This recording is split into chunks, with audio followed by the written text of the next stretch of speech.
The phone rang at 3:47 a.m., shattering the silence of Sarah Mitchell's apartment like a gunshot. No one calls with good news at that hour. Her father's voice, usually strong and commanding even in his 70s, trembled on the other end of the line. "They're trying to kill me, Sarah. The same people I served for 30 years. They want me silenced forever." 3 days later, Colonel James Mitchell was found dead in his study, surrounded by classified documents that officially didn't exist. The Pentagon declared it suicide. His daughter knew better. What she didn't know was that her quest for truth would expose the most dangerous military cover-up in modern American history, cost her everything she held dear, and transform her from a quiet librarian into the most feared whistleblower the Department of Defense had ever faced. Some secrets are buried so deep that digging them up can destroy nations. Some daughters love their fathers enough to try anyway. Sarah Mitchell had always known her father was different from other dads. While her friends' fathers worked regular 9-to-5 jobs, complained about their bosses, and spent weekends mowing lawns, Colonel James Mitchell disappeared for months at a time on missions he could never discuss. He returned home with new scars, haunted eyes, and stories that always stopped just short of being interesting. Growing up in the shadow of Fort Bragg, Sarah learned early that military families lived by different rules. Conversations ended abruptly when she entered rooms. Phone calls were taken in hushed whispers behind closed doors. Her father's study was strictly off-limits, its heavy oak door always locked, its contents a mystery that fueled her childhood imagination. But there were moments when the walls came down. Late at night, when thunderstorms kept her awake, her father would sit on the edge of her bed and tell her sanitized versions of his adventures overseas. He spoke of helping villages build schools, of translating for peace negotiations, of ensuring American soldiers came home safely. He painted himself as one of the good guys in a complicated world, and Sarah believed him completely. The truth was far more complex. Colonel James Mitchell was a psychological operations specialist, trained in the dark arts of information warfare. His real job wasn't building schools or negotiating peace. His real job was breaking people's minds and rebuilding them to serve American interests. He was exceptionally good at it, which made him both invaluable to his superiors and ultimately expendable. For 32 years, Mitchell carried out operations that existed only in heavily redacted files buried deep within Pentagon vaults. He toppled foreign governments by spreading carefully crafted disinformation. He turned enemy agents into unwitting double agents through sophisticated psychological manipulation. He orchestrated propaganda campaigns that shifted the course of regional conflicts without firing a single shot. The work took its toll. Sarah watched her father age rapidly during her teenage years, his black hair turning silver almost overnight, deep lines etching themselves around his eyes. He began drinking more, sleeping less, and flinching at unexpected sounds. Her mother Patricia tried to hold the family together, but the strain of living with a man who carried unspeakable secrets gradually wore her down. When Sarah turned 18 and left for college, she felt relief mixed with guilt. Distance made it easier to pretend her father was just another retired military officer, nothing more dangerous than a man who occasionally wore too many medals to Veterans Day ceremonies. She built a quiet life for herself in Charleston, working as a librarian, dating a kind pediatrician named Michael, and visiting her parents just often enough to maintain the illusion of a normal family. But secrets have weight, and the weight of what James Mitchell knew was becoming unbearable. As he approached his 71st birthday, he began to realize that retirement wouldn't bring the peace he had hoped for. Too many people had invested too much in keeping certain operations buried forever. Too many powerful figures had built their careers on lies that Mitchell could expose with a single phone call. The first sign of trouble came in the form of a break-in at his Fayetteville home. Nothing was stolen, but Mitchell's study had been carefully searched by professionals who knew exactly what they were looking for. His personal computer had been accessed, its hard drive copied. Even more troubling, his medical records had been requested by parties who had no legitimate reason to review them. Mitchell wasn't paranoid. He was experienced enough to recognize the signs of an intelligence operation targeting him. Someone wanted him neutralized, and they were gathering the intelligence necessary to make it happen cleanly and quietly. The question was whether they planned to discredit him, frame him, or simply eliminate him before he became a problem. He began taking precautions. He varied his daily routines, checked his car for tracking devices, and swept his house for surveillance equipment. More importantly, he started making copies of certain documents that he had kept in his personal files for decades. Insurance policies, he called them, evidence that could destroy careers and administrations if something happened to him. Patricia noticed the change in her husband's behavior but attributed it to typical retirement anxiety. She encouraged him to see a counselor to find hobbies that would keep his mind occupied. She had no idea that the man she had lived with for 45 years was sitting on information that could reshape American foreign policy and potentially trigger international incidents. The psychological pressure intensified when Mitchell received an unexpected visitor at his home. General Robert Hawthorne, his former commanding officer and longtime mentor, arrived unannounced on a Tuesday afternoon in March. Hawthorne was now Deputy Director of the Defense Intelligence Agency, one of the most powerful men in the American intelligence community.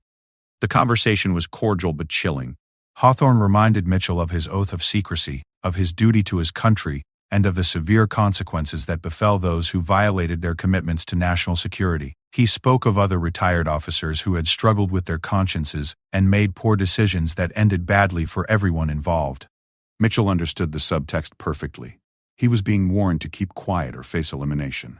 What Hawthorne didn't understand was that the warning itself confirmed Mitchell's worst suspicions about ongoing operations that violated both American law and international treaties.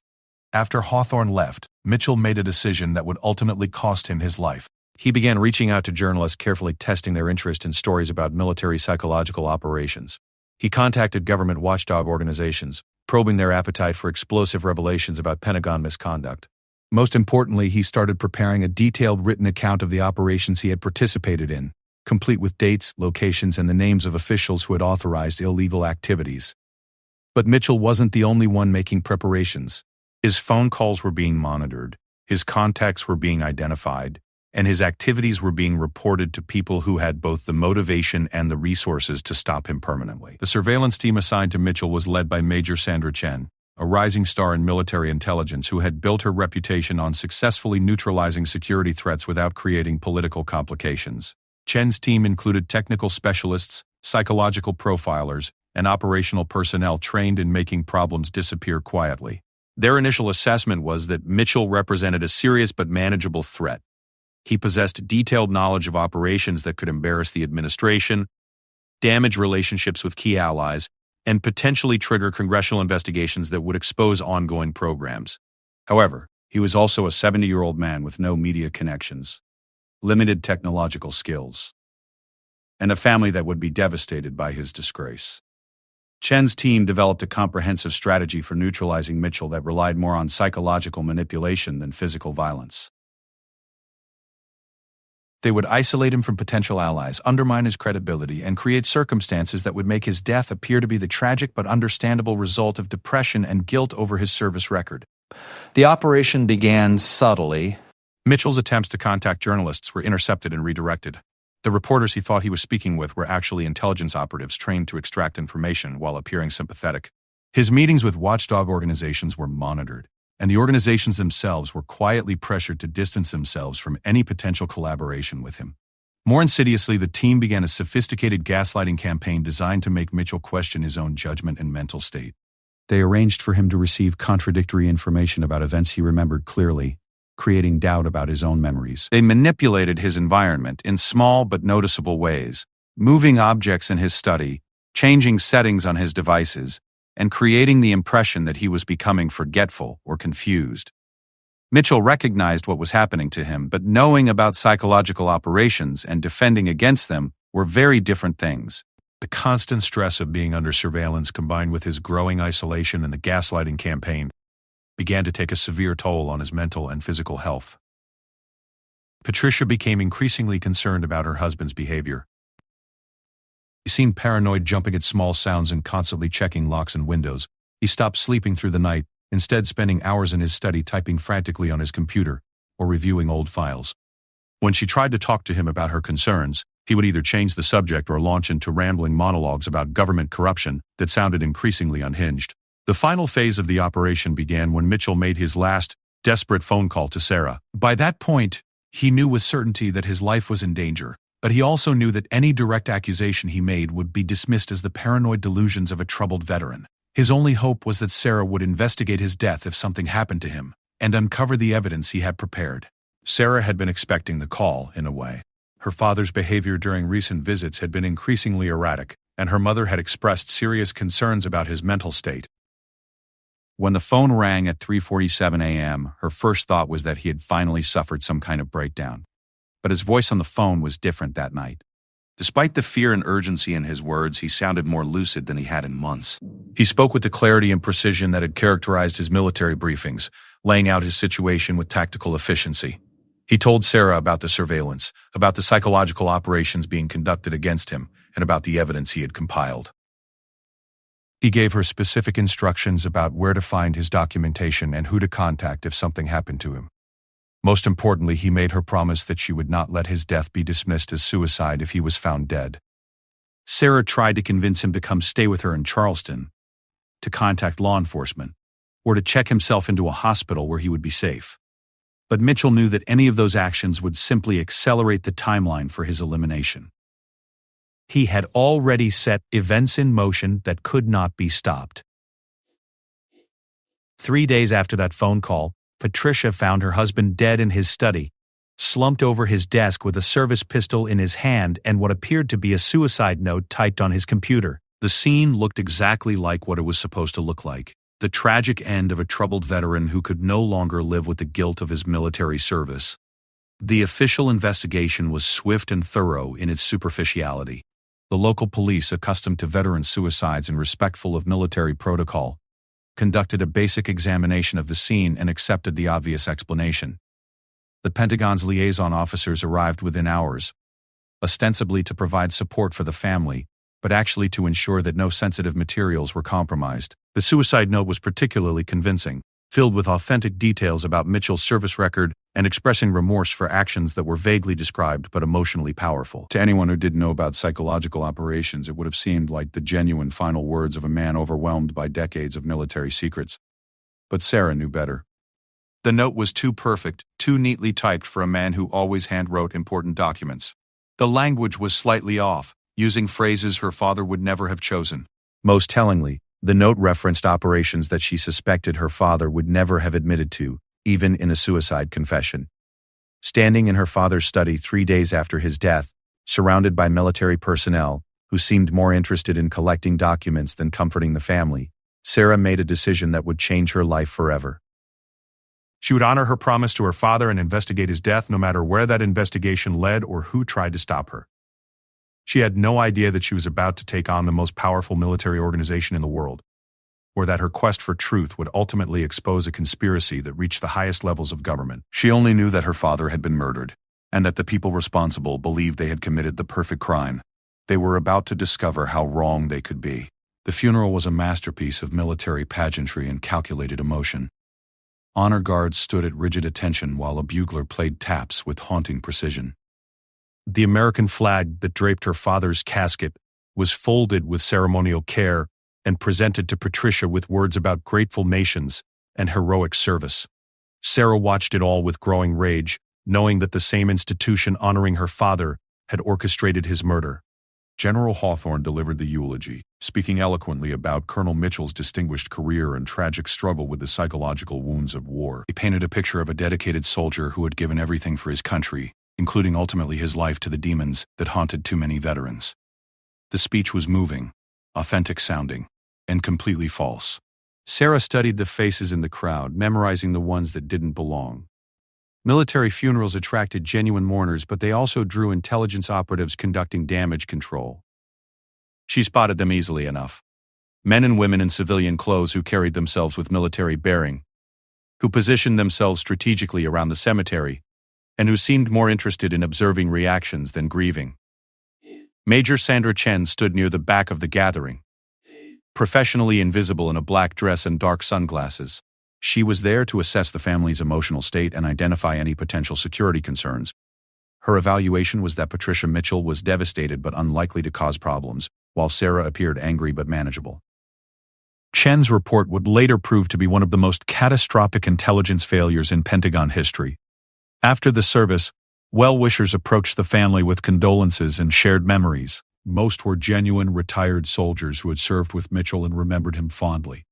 But several conversations felt scripted, designed to reinforce the suicide narrative while gathering information about the family's state of mind.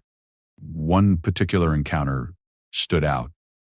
A woman introduced herself as Dr. Rebecca Walsh, claiming to be a Veterans Affairs counselor who had worked with Mitchell during his transition to retirement. She spoke about his struggles with depression and post-traumatic stress, painting a detailed picture of a man wrestling with guilt and anxiety. The problem was that Sarah knew her father had never sought counseling from the VA. He had been deeply suspicious of military mental health services, believing they were more interested in identifying security risks than helping veterans. The woman's detailed knowledge of his supposed psychological state was clearly fabricated, which meant her presence at the funeral served another purpose entirely. Sarah played along, nodding sympathetically, while Dr. Walsh expressed hope that the family would seek grief counseling to process their tragic loss. The woman left her card and encouraged Sarah to call if she needed someone to talk through her father's final months. It was a sophisticated attempt to insert a trained operative into Sarah's support network, but it was also a crucial mistake.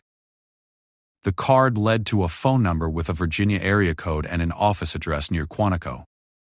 A few hours of online research revealed that Dr.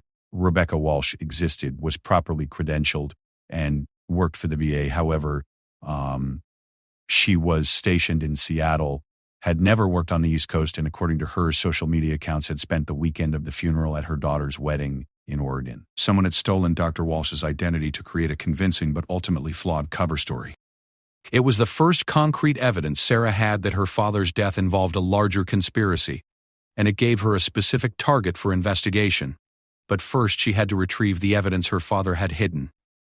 Mitchell's instructions had been specific but cryptic, delivered in the military code words that had peppered his speech throughout Sarah's childhood. He had told her to check the Rally Point Delta for the operational package he had prepared.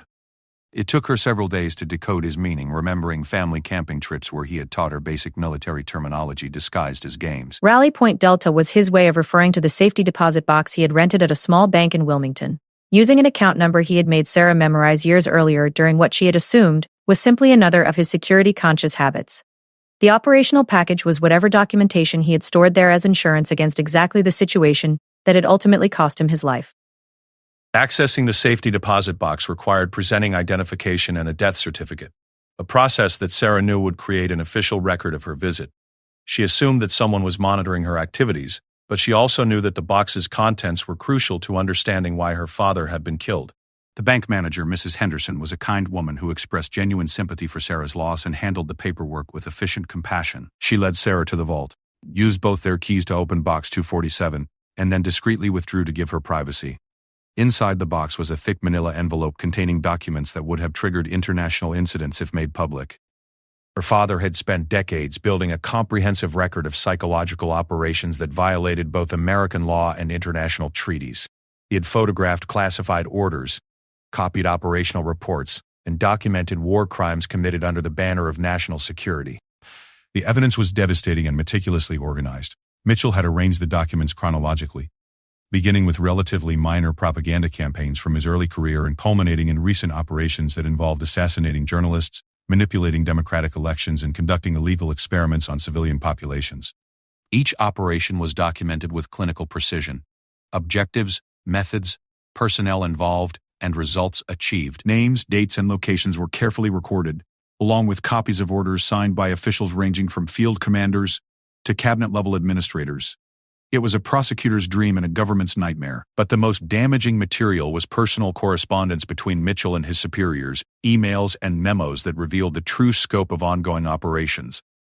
The documents showed that the Psychological Operations Division had essentially become a rogue organization, conducting missions without congressional oversight and funding activities through off-books accounting methods. One particular email chain detailed plans for eliminating security threats within the military itself, retired personnel who possessed dangerous knowledge and showed signs of becoming whistleblowers.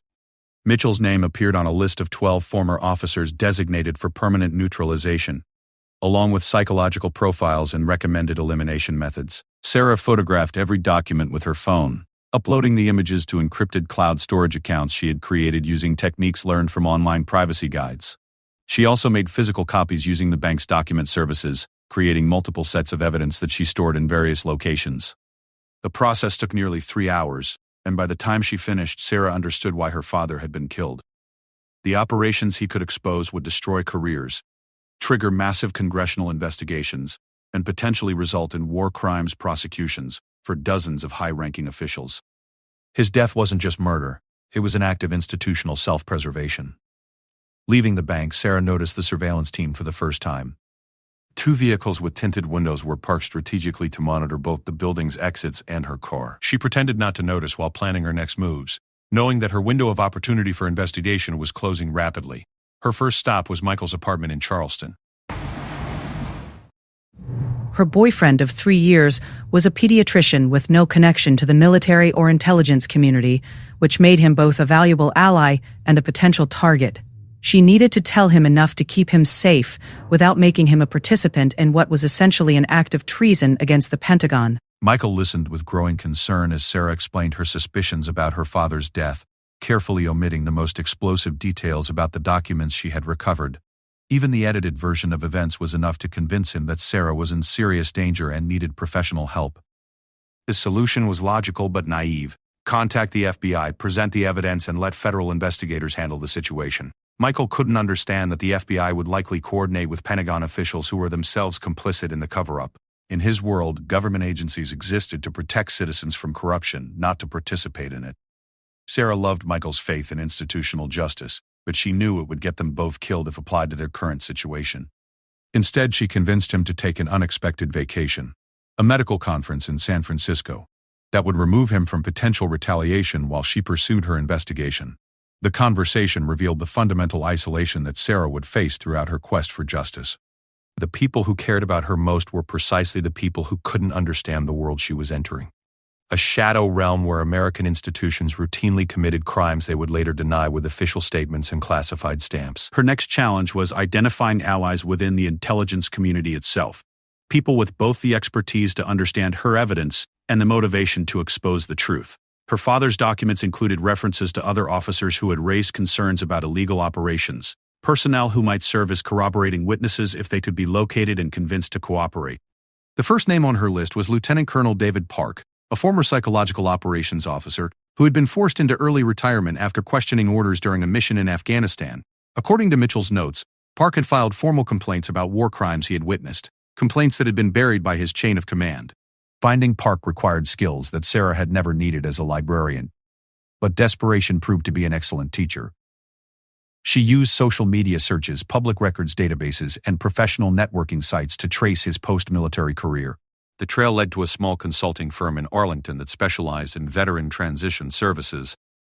Their first meeting was arranged through careful intermediaries, veterans organizations that could vouch for Sarah's legitimacy without revealing her true purpose. Park agreed to meet at a coffee shop near his office, probably expecting to discuss some mundane matter related to her father's estate. Instead, Sarah presented him with copies of documents that proved his suspicions about illegal operations had been correct all along. Park's reaction was immediate and visceral. Anger at being discredited for telling the truth, relief at finally having evidence to support his claims, and fear about the implications of possessing such explosive material. Park's information filled in crucial gaps in Sarah's understanding of how the Psychological Operations Division functioned. He explained the command structure, the funding mechanisms, and the political protection that allowed illegal activities to continue unchecked. More importantly, he provided contact information for other officers who had been forced out for raising ethical concerns. Park also delivered a sobering assessment of Sarah's chances for success. The people she was fighting possessed unlimited resources, legal immunity, and a willingness to eliminate threats without hesitation. Her father's death proved that they would kill American citizens to protect their secrets, and her investigation had almost certainly triggered additional security measures. The meeting with Park was being monitored, of course. Major Chen's surveillance team had identified him as a potential contact weeks earlier and had placed his movements under observation. They now knew that Sarah was actively investigating her father's death and building a network of potential allies. Chen's initial response was to accelerate the timeline for neutralizing Sarah. The original plan had been to allow the family time to grieve before implementing subtle measures to discredit any conspiracy theories they might develop.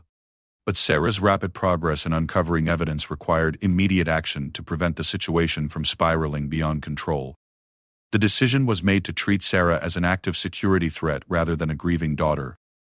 This classification unlocked additional resources and eliminated many of the operational constraints that had limited Chen's options. It also meant that Sarah's life was now forfeit, though her elimination would be carried out with the same care and precision that had characterized her father's assassination. The first indication that the stakes had increased came when Sarah returned to her apartment to find evidence of a professional search. Nothing obvious was missing, but her belongings had been carefully examined by people who knew how to conduct surveillance without leaving obvious traces. Her computer had been accessed, her phone had been cloned, and tracking devices had been installed in her car and personal belongings. More ominously, her employment had been quietly sabotaged.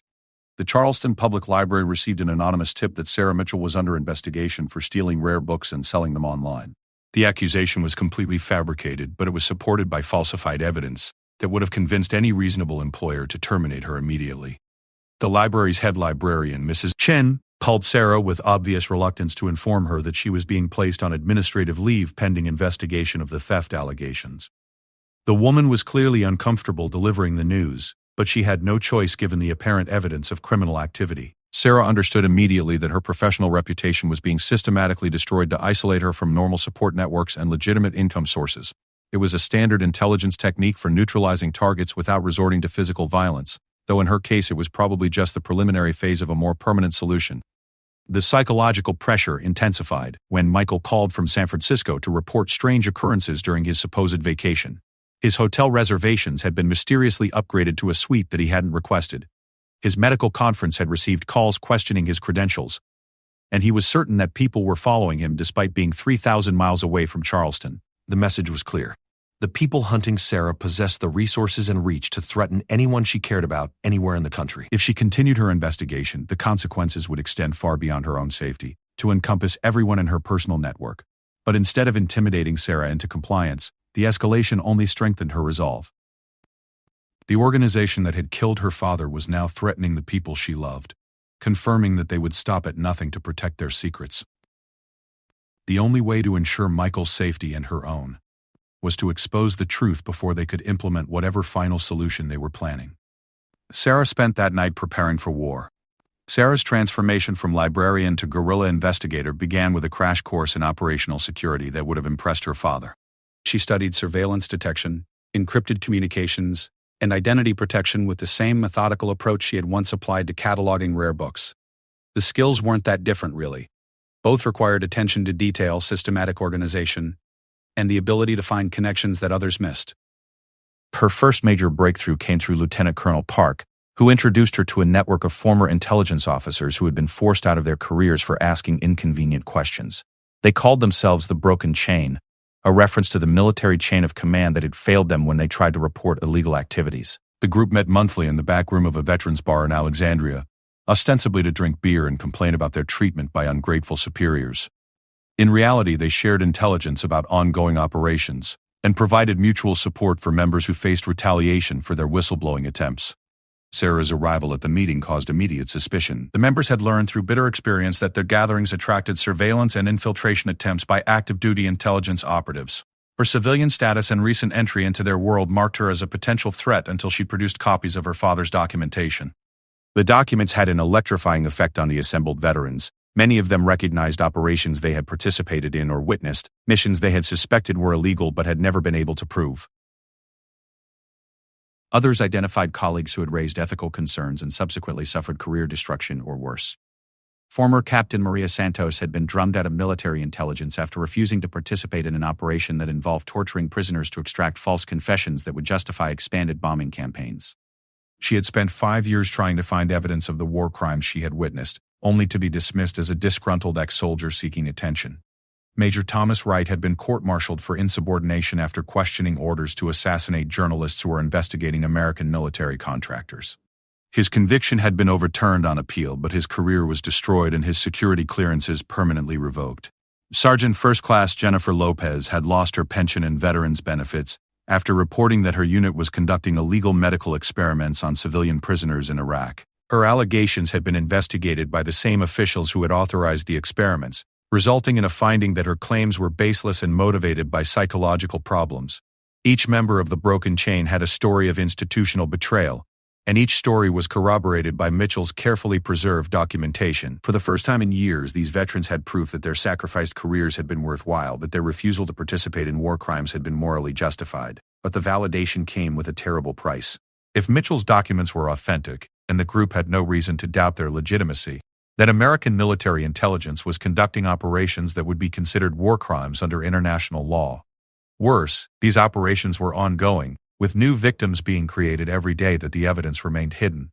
The group's leader, retired Colonel Marcus Webb, had been working for 8 years to expose what he called the Shadow Pentagon, a network of officials who operated beyond congressional oversight and constitutional constraints.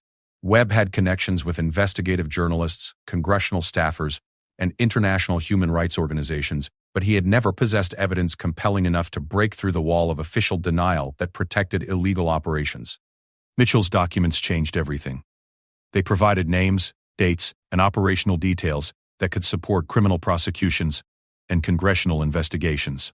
But they also represented an existential threat to dozens of senior officials who would face life imprisonment if the evidence became public. Webb's assessment was stark. The group now possessed information that could reshape American foreign policy and potentially trigger the collapse of the current administration. They also possessed information that would certainly result in their deaths if discovered by the wrong people. The decision they faced was whether to release the evidence immediately, hoping that public exposure would provide protection against retaliation, or to spend time building additional proof and media relationships that would ensure maximum impact. Both approaches carried enormous risks. Sarah advocated for immediate release, arguing that delay would allow their enemies time to identify and eliminate group members. Her father had been killed precisely because he had waited too long to act, giving his opponents the opportunity to develop and execute their elimination plan. But Webb favored a more methodical approach. He wanted to verify the document's authenticity, develop corroborating evidence, and build relationships with journalists who had both the expertise to understand the material and the courage to publish explosive revelations about military misconduct. The debate was resolved by events beyond their control. 2 days after Sarah's first meeting with the broken chain, former Captain Santos was found dead in her apartment, apparently the victim of a drug overdose. The official investigation concluded that she had struggled with addiction since leaving the military, a common problem among veterans who had difficulty adjusting to civilian life. The problem was that Santos had been a teetotaler her entire adult life, someone who refused even prescription pain medications because of family history with substance abuse. Her sudden death from a heroin overdose was as implausible as Mitchell's supposed suicide, and it sent a clear message to anyone who might be considering cooperation with Sarah's investigation. Webb recognized that their window of opportunity was closing rapidly. The Shadow Pentagon had identified the broken chain as a security threat and was beginning to eliminate members systematically. Any delay would simply provide more time for additional assassinations disguised as accidents, suicides, or drug overdoses. The decision was made to release Mitchell's documents immediately through multiple channels, hoping that simultaneous publication would prevent suppression and provide protection for surviving group members. Webb had spent years cultivating relationships with investigative journalists at major newspapers, and he activated those contacts with urgent requests for meetings. But the Shadow Pentagon's surveillance network was comprehensive and sophisticated. Every communication was monitored, every meeting was observed, and every contact was identified and assessed for security risks. Major Chen's team knew about the planned media release before the journalists themselves were contacted. The response was swift and overwhelming. Rather than attempting to prevent publication through legal channels, which would have attracted attention and legitimized the story, the Shadow Pentagon decided to destroy the credibility of both the documents and their sources before any media outlet could complete its investigation. The campaign began with targeted character assassination of key broken chain members. Webb found himself accused of financial misconduct during his military service with fabricated evidence suggesting he had embezzled funds intended for veteran support programs. Park was arrested on trumped-up charges of possessing child pornography, material that had been planted on his computer during a surveillance operation. Sarah's reputation was attacked through multiple vectors simultaneously. The Charleston police received anonymous tips that she had threatened government officials, leading to a restraining order that prohibited her from approaching federal buildings or military installations. Her bank accounts were frozen pending investigation of suspected money laundering activities. Most devastatingly, evidence was fabricated suggesting she had been having an inappropriate relationship with a teenage library patron, destroying her professional reputation and making her unemployable in any position involving public trust. The psychological operations were masterfully executed, using techniques that Mitchell himself had probably developed during his career. Each accusation contained just enough truth to seem plausible while being impossible to disprove quickly. The cumulative effect was to transform dedicated veterans and a grieving daughter into apparent criminals and perverts whose claims about military misconduct could be dismissed as desperate attempts to deflect attention from their own wrongdoing. The media responded predictably. Investigative journalists who had initially shown interest in the documents suddenly found other priorities when their editors received calls from Pentagon public affairs officers expressing concern about the source's credibility. Television producers canceled planned interviews after receiving legal threats from attorneys representing unnamed military officials. Within a week, the story had been effectively killed before it could be properly investigated. The few news outlets that attempted to pursue the allegations found themselves facing sophisticated disinformation campaigns that raised questions about the documents' authenticity and the motivations of people promoting them. But the Shadow Pentagon had underestimated both Sarah's determination and her growing expertise in their own methods. The character assassination campaign convinced her that she was fighting people who would destroy anyone who threatened their secrets. But it also provided her with valuable intelligence about their capabilities and methods. More importantly, the speed and sophistication of the response proved that her father's documents were authentic and devastating. No one would invest such enormous resources in discrediting false allegations.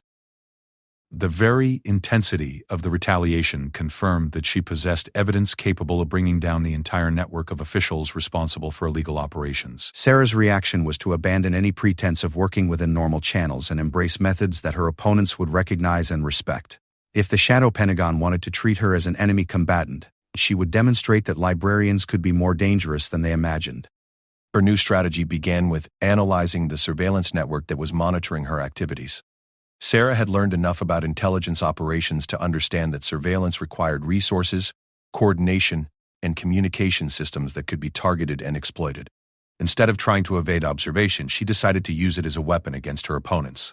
The technique was elegantly simple. Sarah began visiting locations and contacting individuals who had no connection to her investigation, forcing the surveillance teams to waste time and resources tracking false leads. She attended random public events, visited libraries and museums in different cities, and had lengthy phone conversations with book dealers and academic researchers about completely innocent subjects. The goal was to overload the intelligence network with meaningless data while identifying its operational patterns and personnel. Each surveillance team had to be staffed, equipped, and coordinated, creating opportunities for observation and potential infiltration. Within 2 weeks, Sarah had identified the command structure of the operation targeting her. Major Chen was running the surveillance from a joint Pentagon-CIA facility in Arlington, using resources from multiple agencies and coordinating with local law enforcement through national security letters that prevented disclosure of their activities. But Chen had made a critical error in deploying such overwhelming force against a single target. The massive surveillance operation had attracted attention from other intelligence agencies that were not part of the Shadow Pentagon network, creating bureaucratic friction and opportunities for leaks. Sarah's breakthrough came through an unexpected source: a Pentagon budget analyst who had noticed irregularities in funding requests related to domestic surveillance operations. The analyst, Robert Chen, was Major Chen's younger brother, a career civil servant who had always resented his sister's advancement through what he considered to be morally questionable methods. Robert had been following the money trail for months, documenting expenditures that seemed designed to circumvent congressional oversight of intelligence operations. When Sarah's name began appearing in classified budget documents related to domestic counterintelligence activities, he realized that his sister was involved in operations that violated federal law. The family dynamic between the Chen siblings was complicated by years of professional rivalry and personal animosity. Robert had always been the academically successful child, earning graduate degrees in accounting and public administration, while Sandra chose military service. But Sandra's rapid promotion through intelligence ranks had eventually surpassed Robert's civilian career, creating resentment that festered for years. Sarah's investigation provided Robert with an opportunity to damage his sister's career while serving what he convinced himself were higher principles of government accountability and constitutional law. He began passing information to Sarah through intermediaries, providing detailed intelligence about the surveillance operations and the officials directing them. The intelligence was devastating. Robert had access to operational budgets, personnel assignments, and communication protocols that revealed the full scope of the Shadow Pentagon's domestic activities. The documents he provided proved that Sarah was just one target in a massive program designed to monitor and neutralize American citizens who possessed inconvenient knowledge about military operations. But the most shocking revelation was the program's scope and duration. The Shadow Pentagon had been conducting domestic surveillance and elimination operations for over a decade, targeting journalists, congressional staffers, military whistleblowers, and civilian researchers who threatened to expose illegal activities.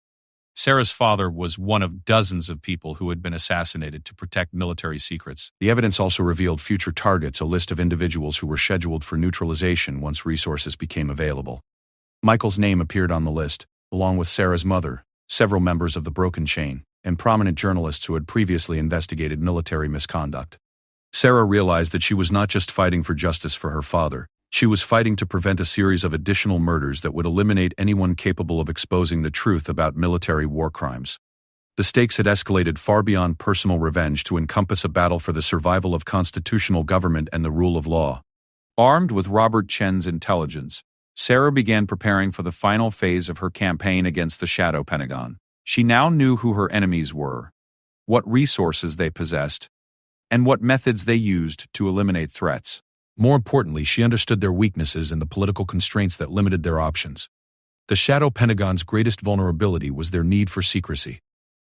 Their power depended on operating beyond public scrutiny and congressional oversight. If their activities became widely known, they would face criminal prosecution and the collapse of their entire network. Sarah's strategy was to force them into the open by creating a situation where secrecy became impossible to maintain. She would use their own methods against them, conducting a psychological operation designed to expose their crimes while making their continued existence politically unsustainable. The plan required resources, allies, and skills that she was still developing, but Sarah had learned from her father's mistakes. Instead of working alone and giving her enemies time to develop countermeasures, she would strike quickly and from multiple directions simultaneously. The Pentagon would indeed never forget Colonel James Mitchell's daughter, but not for the reasons they had anticipated. The war between Sarah Mitchell and the Shadow Pentagon entered its decisive phase on a rain-soaked Tuesday in November, 6 months after her father's death. By then, Sarah had evolved from a grieving daughter into something far more dangerous, a woman with nothing left to lose and everything necessary to win. The transformation had cost her everything she had once valued. Michael had broken off their relationship after receiving photos purporting to show Sarah meeting with foreign intelligence agents, images so skillfully fabricated that even she might have believed them without knowing they were false. Her mother had been convinced that Sarah was suffering from a psychological breakdown leading to a painful estrangement that left Patricia isolated and vulnerable to manipulation by well-meaning military liaisons who were actually intelligence operatives. But loss had also freed Sarah from the constraints that limited conventional opponents. She no longer worried about career prospects, social standing, or legal consequences. Her entire focus had narrowed to a single objective: exposing the truth about her father's murder and preventing additional assassinations by revealing the Shadow Pentagon's crimes. The plan she had developed with Robert Chen's assistance was audacious in its simplicity. Rather than trying to convince skeptical journalists or compromised government officials, Sarah would force public disclosure by creating a crisis that required immediate official response. This strategy began with a carefully orchestrated media campaign designed to appear amateurish while actually being sophisticated psychological warfare. Sarah created social media accounts under false identities and began posting fragments of her father's documents, releasing information gradually to build interest and credibility. The posts were designed to look like the work of a disturbed conspiracy theorist, complete with rambling accusations and blurry photographs of classified documents. To casual observers, the material would seem like typical internet paranoia. But to intelligence professionals and investigative journalists, the specific details and authentic document formats would be immediately recognizable as legitimate classified information. The beauty of the approach was that it forced the Shadow Pentagon into an impossible position. They could ignore the posts and allow authentic classified information to spread across the internet, or they could respond in ways that would validate the allegations and draw attention to the very secrets they were trying to protect. Major Chen chose to respond aggressively, using her agency's resources to have the social media accounts suspended and the posts removed for violating terms of service related to posting classified information. But the digital age made suppression nearly impossible. Each removed post was immediately reposted by dozens of other accounts, creating a viral spread that attracted mainstream media attention. The story that emerged was irresistible to news outlets. A grieving daughter's descent into conspiracy theories, supported by documents that appeared authentic, but told an almost unbelievable story of military assassination programs and domestic surveillance operations. The narrative had everything journalists loved: government secrecy, family tragedy, and explosive allegations that demanded investigation. But Sarah's real masterstroke was the insurance policy she had built into the campaign. Working with Robert Chen and the surviving members of the broken chain, she had prepared a comprehensive data dump that would be automatically released if anything happened to her or other key witnesses. The dead man's switch was elegant in its complexity. Multiple encrypted servers around the world contained complete copies of her father's documents, along with additional evidence gathered during her investigation. The files would be released to hundreds of news outlets, congressional offices, and international human rights organizations if Sarah failed to reset the system every 72 hours. More importantly, the system would also trigger if certain other events occurred: the death or disappearance of Robert Chen, any member of the broken chain, or Sarah's mother. The Shadow Pentagon could no longer eliminate witnesses without guaranteeing the exposure of their crimes. When Major Chen discovered the dead man's switch through signals intelligence monitoring, she realized that her operation had fundamentally failed. Instead of neutralizing the threat posed by Mitchell's documents, her aggressive tactics had created a situation where those documents would definitely be released, unless Sarah Mitchell remained alive and free to maintain her insurance system. The recognition triggered a desperate attempt to locate and disable the servers hosting the encrypted files. But Sarah had anticipated this response and distributed the data across multiple jurisdictions, using hosting services in countries with strong privacy laws and antagonistic relationships with American intelligence agencies. Chen's team managed to identify and compromise several servers, but each successful attack revealed additional backup systems and triggered automatic replication protocols that multiplied the number of copies beyond their ability to track. The dead man's switch had become a hydra, growing stronger with each attempt to destroy it. The situation escalated dramatically when Sarah released a video message that combined personal testimony with documentary evidence in a format designed for maximum emotional impact. Speaking directly to the camera from an undisclosed location, she told the story of her father's murder with calm precision while displaying authentic classified documents that corroborated every accusation. The video was professionally produced with multiple cameras and high-quality audio that gave it credibility despite its explosive content. Sarah had learned from her father's careful documentation habits, presenting evidence methodically and allowing viewers to draw their own conclusions rather than making hysterical accusations. But the video's most powerful element was Sarah herself. 6 months of constant stress and surveillance had transformed her appearance in ways that supported her narrative. She looked like someone who had been through hell, with the haunted eyes and careful speech patterns of a person who had seen too much and feared for her life. The video went viral within hours, shared across social media platforms faster than intelligence agencies could remove it. Traditional news outlets found themselves forced to cover the story by public interest and competitor pressure, even though they remained skeptical of its more extreme allegations. The Pentagon's response was swift but counterproductive. Official spokespeople dismissed the video as the delusional product of a woman suffering from grief-induced psychological breakdown, while simultaneously confirming that the documents shown were authentic classified materials, whose unauthorized disclosure violated federal law. The contradiction was glaring. If Sarah was delusional, how had she obtained authentic classified documents? If the documents were real, why were Pentagon officials more concerned about their disclosure than their content? Congressional reaction was immediate and partisan. Democratic members demanded investigations into the allegations, while Republicans rallied to support military leadership and questioned Sarah's motives and mental state. But the political battle had the effect Sarah intended. It made the story impossible to ignore and forced official responses that inadvertently validated key aspects of her claims. The international response was even more damaging to the Shadow Pentagon's interests. Foreign governments that had been targeted by the psychological operations described in Mitchell's documents demanded explanations from the State Department. Allied nations expressed concern about American military activities on their soil, while adversarial governments used the revelations to justify their own intelligence operations as defensive measures. The crisis deepened when Robert Chen decided to publicly confirm his role in supporting Sarah's investigation. In a carefully prepared statement released through his attorney, he acknowledged providing classified budget information to expose illegal domestic surveillance operations conducted by his own sister. Robert's statement was devastating because it came from inside the Pentagon itself, from a career civil servant with access to financial records that proved the Shadow Pentagon's existence and scope. His testimony provided independent corroboration for Sarah's allegations while demonstrating that the conspiracy involved high-ranking officials across multiple agencies. Major Chen's response was to order her brother's immediate arrest on charges of espionage and treason. But the charges backfired spectacularly when Robert's attorney revealed that his client had been cooperating with the FBI's counterintelligence division, which was itself investigating unauthorized domestic surveillance activities. The revelation that the FBI was conducting its own investigation into Pentagon operations created a constitutional crisis that reached the highest levels of government. The president was forced to choose between supporting the military intelligence community and risking exposure of war crimes, or allowing investigations that could destroy the careers of officials who had served multiple administrations. The political pressure intensified when foreign governments began demanding extradition of American military personnel identified in Mitchell's documents as war criminals. The International Criminal Court announced its intention to investigate allegations of torture, assassination, and illegal medical experimentation, while human rights organizations called for sanctions against the United States. Sarah watched these developments from a safe house in Canada, where she had fled after receiving credible intelligence that Major Chen was planning her assassination despite the dead man's switch. The move to international territory provided additional protection while allowing her to coordinate with foreign journalists and human rights investigators. The Canadian government had granted her temporary asylum based on her status as a whistleblower facing persecution for exposing war crimes.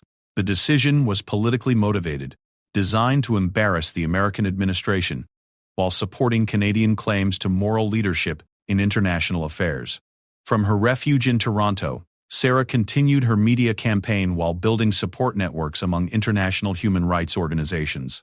Her story had become a global phenomenon, inspiring similar revelations from whistleblowers in other countries who had been waiting for someone to break the silence about government crimes. But Sarah's greatest victory came when Major Chen herself made a fatal error in judgment. Frustrated by her inability to stop the continuing revelations and facing pressure from her superiors to resolve the crisis, Chen authorized an operation to kidnap Sarah from Canadian territory and transport her to a black site facility where she could be interrogated and eliminated. The operation was a catastrophic failure. Canadian intelligence services had been monitoring American intelligence activities since Sarah's arrival, and they were prepared when Chen's team attempted to cross the border. The entire operation was recorded and documented, providing irrefutable evidence of American intelligence agencies conducting illegal activities on foreign soil. The international incident that resulted from the failed kidnapping attempt was exactly what Sarah had hoped to provoke. Chen's desperation had forced the shadow Pentagon into the open, creating evidence of their crimes that could not be denied or explained away. The Canadian government expelled American intelligence personnel and filed formal protests with the State Department, while demanding explanations for what appeared to be an attempted assassination of a protected asylum seeker. The story dominated international news for weeks, generating exactly the kind of sustained public attention that made suppression impossible. More importantly, the failed operation provided Sarah with ammunition for the final phase of her campaign. She now had proof that American military intelligence was willing to violate international law and risk diplomatic crises to silence a single whistleblower.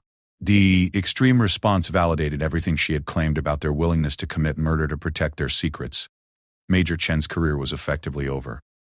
The failed kidnapping operation had attracted attention from too many oversight bodies to ignore, and her superiors decided that she had become more liability than asset.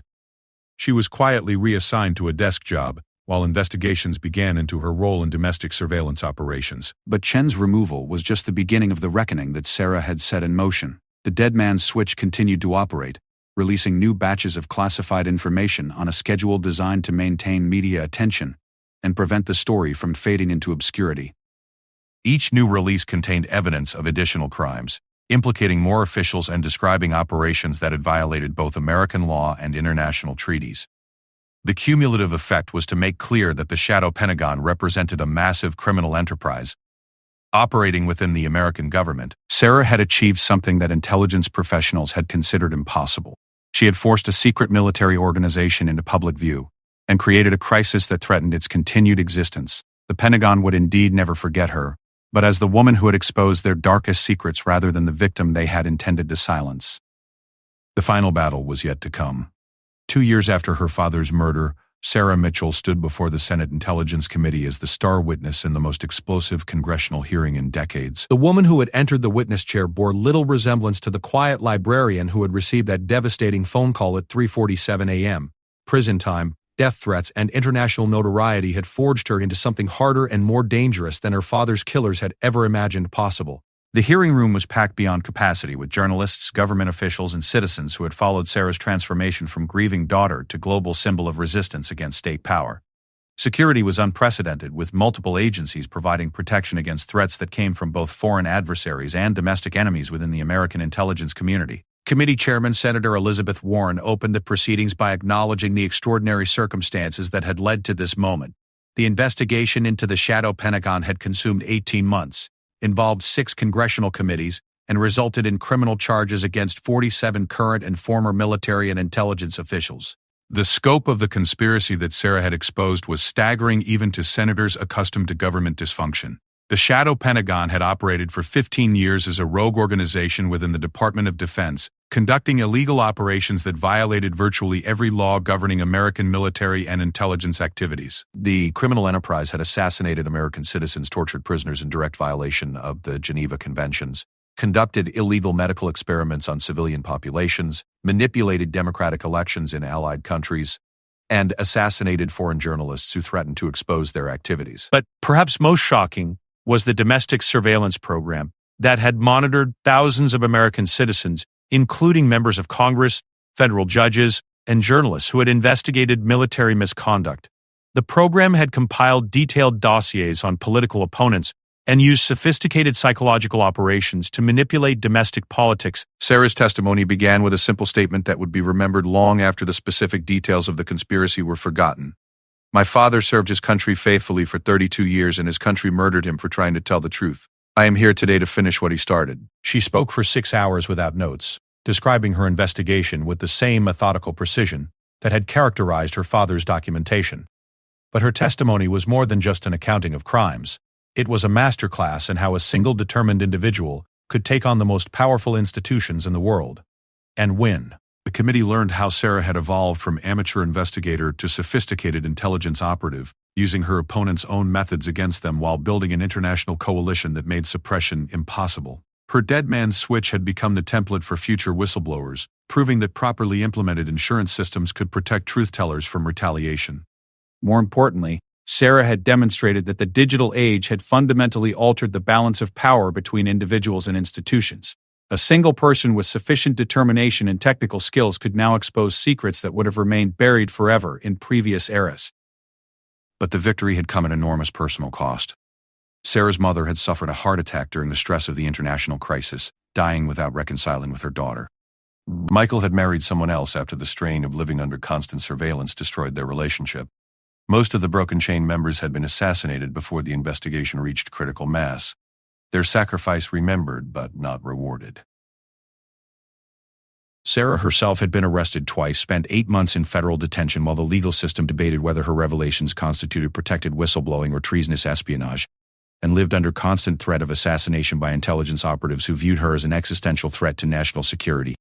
The legal resolution had come only after international pressure forced the Justice Department to grant her immunity in exchange for testimony against higher-ranking conspirators. Even then, her safety required ongoing protection by federal marshals and restrictions on her movements that effectively made her a prisoner of her own success.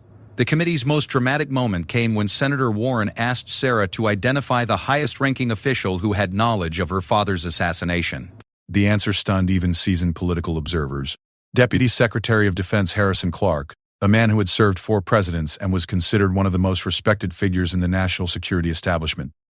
Clark had personally authorized the elimination protocol that resulted in Colonel Mitchell's death, viewing him as an unacceptable security risk whose revelations could trigger international incidents and congressional investigations. The decision had been made through a secret committee that included representatives from the CIA, NSA, and Pentagon, operating under legal theories that justified assassination of American citizens as necessary for national defense. The revelation that sitting officials had established assassination protocols for domestic targets represented a constitutional crisis that reached the very foundations of American government.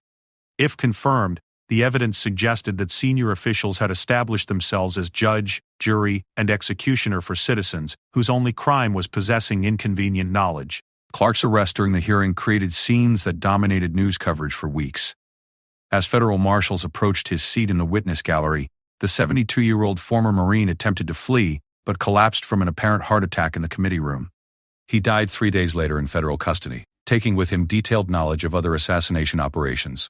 But Clark's death did not end the crisis. It accelerated demands for accountability that reached the highest levels of government. Congressional investigators had discovered evidence suggesting that 3 previous administrations had been briefed on shadow Pentagon activities, raising questions about presidential knowledge and complicity. The political ramifications were immediate and devastating. The current Secretary of Defense resigned after classified testimony revealed his knowledge of assassination operations. The CIA director was fired after refusing to cooperate with congressional investigators. Dozens of senior military officers faced court-martial proceedings for war crimes and domestic terrorism. International consequences were equally severe.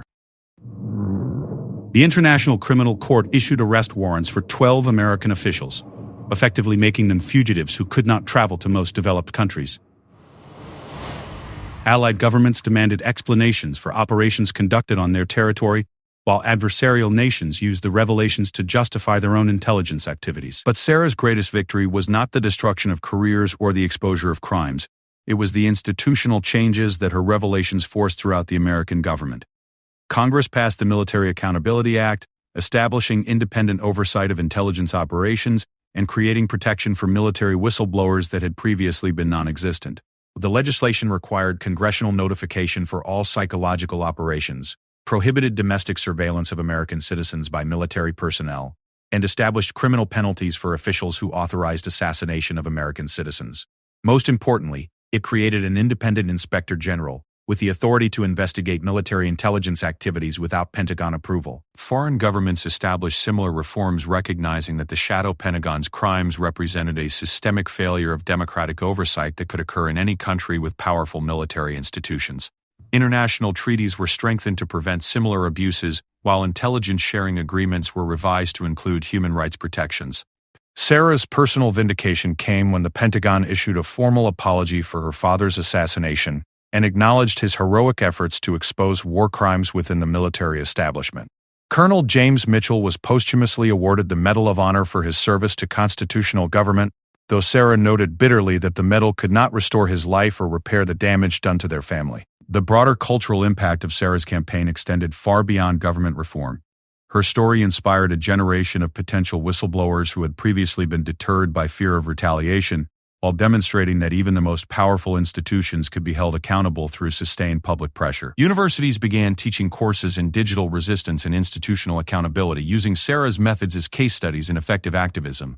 Technology companies developed new tools for protecting whistleblowers and disseminating sensitive information, while journalists established protocols for investigating government crimes that had been previously considered too dangerous to pursue. But perhaps most importantly, Sarah had fundamentally changed public understanding of the relationship between citizens and their government.